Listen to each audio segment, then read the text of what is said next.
Biden and Harris weren't the only ones who emerged victorious from the 2020 election. Recreational marijuana also had a huge night at the ballot box, as voters in Arizona, Montana, New Jersey, and South Dakota voted to approve cannabis use for adults by overwhelming margins.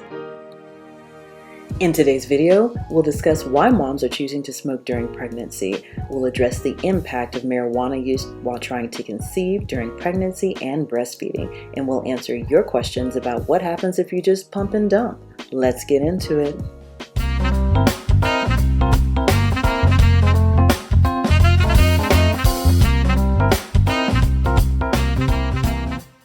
Marijuana is the most commonly used drug during pregnancy in the United States. About 1 in 20 or 2 to 5% of women report using marijuana at some point during pregnancy.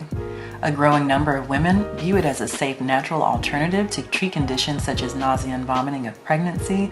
Others are using it to manage psychiatric conditions like depression, anxiety, trauma, as opposed to using traditional psychiatric medicines during pregnancy. Let's start with marijuana use during the preconception period. Evidence suggests that marijuana use can decrease the hormones that your body needs to get pregnant and thereby decrease female fertility.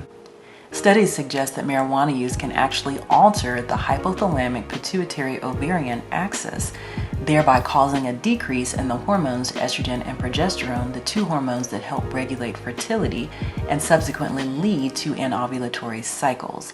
Lack of regular ovulation leads to difficulty achieving pregnancy.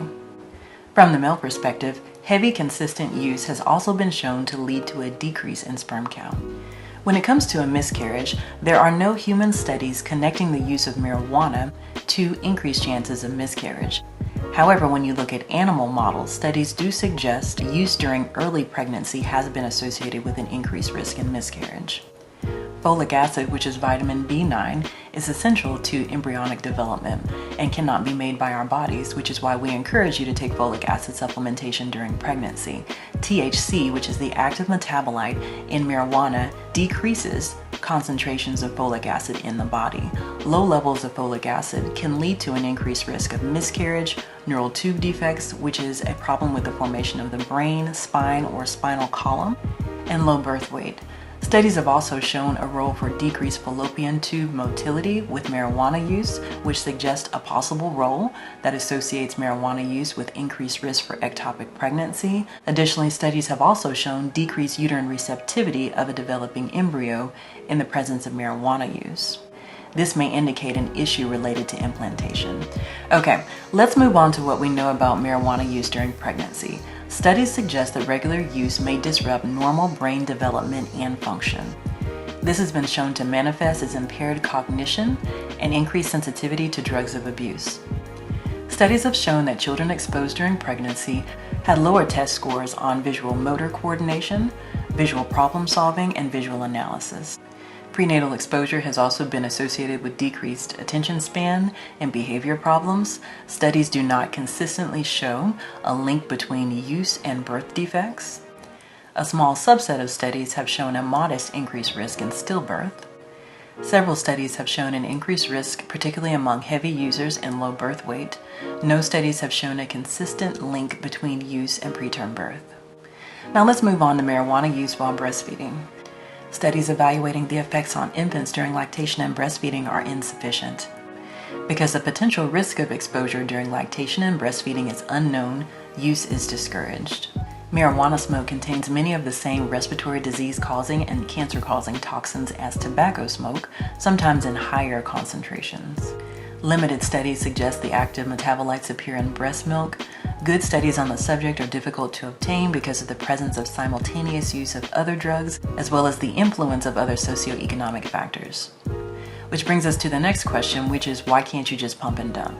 The short answer is because the active metabolites of marijuana hang out in your system for a very long time. The half-life, which is the amount of time it takes your body to decrease the amount of a substance by half of THC, the active metabolite of marijuana, can be anywhere from 20 to 36 hours for occasional marijuana users to 4 to 5 days for heavy users, and may require up to 30 days to be completely excreted from your body. What should you do if you use medical marijuana? Because the studies evaluating the effects on infants during lactation and breastfeeding are insufficient, we consider it safer to choose alternative therapies that have been studied and are considered to have a better safety profile during pregnancy. It's important to keep in mind that questions about substance abuse are routinely assessed at the new OB appointment and routinely reassessed at various points throughout pregnancy. Also, policies about drug screening vary throughout various clinics and hospital settings. The purpose of drug screening is to allow treatment when drug use or abuse is identified and is not intended to be punitive. However, you should be aware of any potential aftermath of a positive screening result, including any mandatory reporting requirements. That's it for today, guys. As always, I appreciate you. Take good care and stay healthy, friends. If you enjoyed today's video and want to see more like it, be sure and follow us at Woodus. That's DOCWOODUS for all the latest updates. Take good care.